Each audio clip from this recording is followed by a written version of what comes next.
Listen, there is a chamber where stone remembers music, not melody, not noise, a pattern that turns flesh toward light.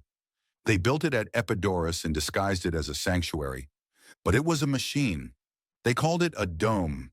They carved myths on its skin. They placed Eros between earth and sky. They set Apollo's lyre in his hands. Then they taught a secret that only initiates could hear. The body is an instrument, the soul is its string, and the cosmos is the hand that tunes it. Walk in with me. Beneath the painted vault, the traveler stands on the floor, in the ceiling answers. Stone throws sound back in spirals. A whisper comes home as thunder. This is not decoration, it is instruction. A small copy of a much larger truth, a micrograph of cosmic sound. The builders drew a single figure to explain the path, a vertical conduit rising from soil to heaven. At its lower mouth is the mortal field, at its upper mouth is the ether, the clear fire of Apollo. In the middle is the crossing place where the two meet. The ancients called this middle the between. They placed Eros there. Eros is not a Valentine. Eros is the force that binds edges into a whole. The hunger of poverty and the resourcefulness of plenty are his parents. From the mother he inherits need. From the father he inherits the power to find a way. Hunger gives him motion, ingenuity gives him aim. Together they make him the bridge. When Eros walks the middle, the conduit lights up.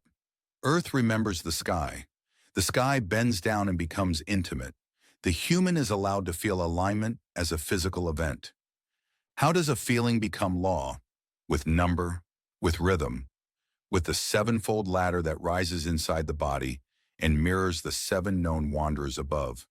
The dome speaks this ladder in the only language stone can keep forever. Proportion. 7 inner centers. 7 planetary lamps. When each inner step finds its twin above, the pattern closes like a loop and the soul feels one. The sages wrote it as a riddle. 7 by 7 becomes 49, and when the one that holds them all is present, the total becomes 50. Not arithmetic for its own sake, a teaching. Harmony equals many brought to completion by one governing mind. Without that one, there is motion without meaning. With it, motion becomes music. So they place a boy in the fresco who holds a lyre, Apollo's emblem. But here the lyre is not an ornament. It is a diagram of the nervous system set to temple law. Each string is a path of breath. Each note is a gate that opens when the body is quiet enough to hear it. Eros draws the bow across lived experience. Pain turns into passage. Effort becomes initiation. The strings meet at a bridge because the centers must meet at the spine.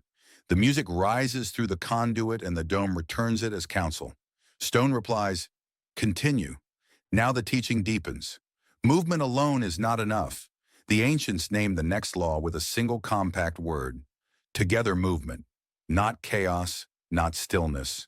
Co-motion. The planets circle in one order. The body's centers breathe to that same order.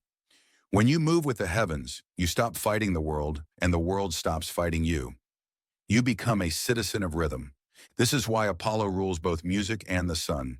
He is less a character and more a method. He brings dark into proportion with morning. He takes the raw impulse and seats it on a throne. He is measure that burns. They carved another story to teach the same lesson from a different angle. Nectar in a cup. Ganymede lifted to serve it. Nectar is not wine. Nectar is wine transfigured. What changes it? Fire and order.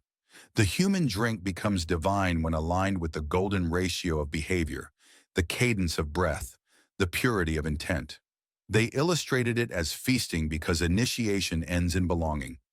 Those who pass through music become guests at the table of life, not beggars at its door. They left a sign for the home fire as well. Hestia, the quiet deity at the center of every city. She teaches the domestic version of cosmic law. Keep a single flame, and everything else learns its place. In ritual, this becomes sacred supper. In the psyche, it becomes stable warmth that feeds decision and keeps the inner house awake. Even the myth of abduction transforms inside the dome. The image of the youth raised to the sky is no longer theft. It is selection. The soul that learns together movement rises. It becomes a cupbearer of joy for the powers above, because it has learned to pour without spilling. But the core of all of it is Eros, always the middle, always the go-between. He is not shallow desire. He is the urge to reunite what has drifted apart. In the fresco, he carries both bow and lyre. The bow aims the will. The lyre harmonizes the result. One without the other is dangerous. Together they heal. This is why the dome stages double images again and again. Day answered by night. Wakefulness answered by dream. Wine answered by nectar. Hunger answered by bread.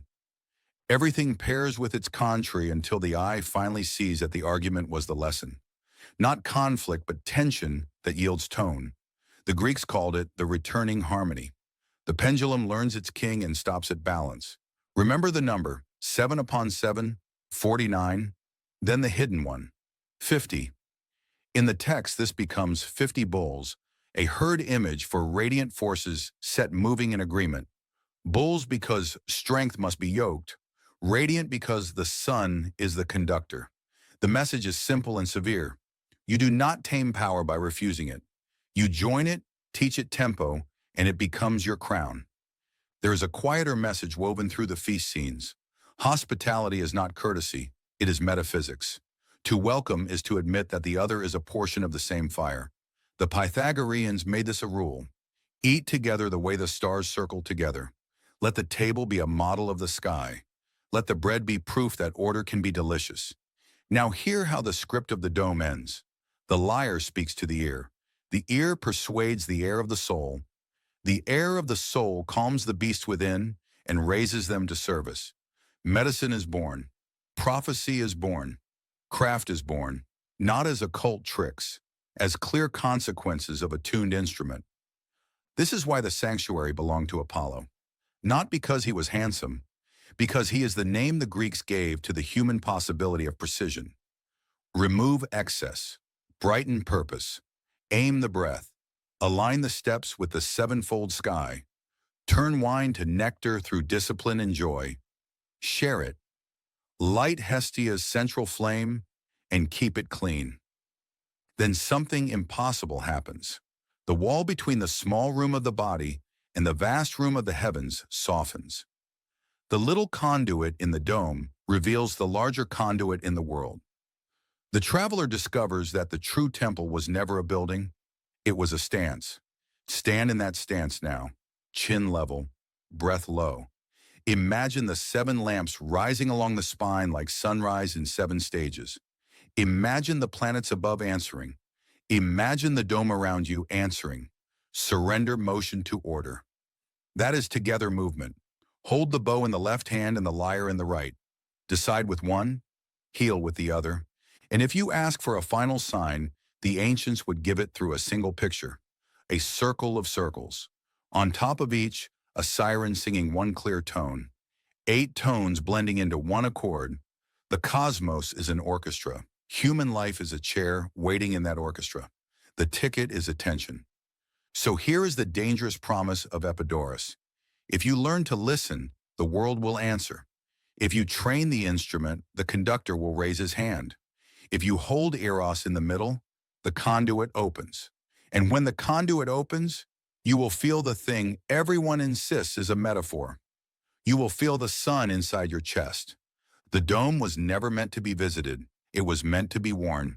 Take it with you. Title it in your mind. Apollo's hidden machine. The dome that tuned human souls. Then step out the door and test it. Walk as if the 7 move with you. Speak as if every word is a plucked string. Eat as if hospitality shapes the sky. Pour your ordinary wine into the cup of discipline and watch it become nectar. The myth does not ask for worship, it asks for rhythm. When you are ready, return. Bring your own number 50. Bring the one that gathers your scattered forces. Bring your bulls home as a single herd, then sit at the table, a guest among immortals. Not because you escaped the human, because you learned how to be one.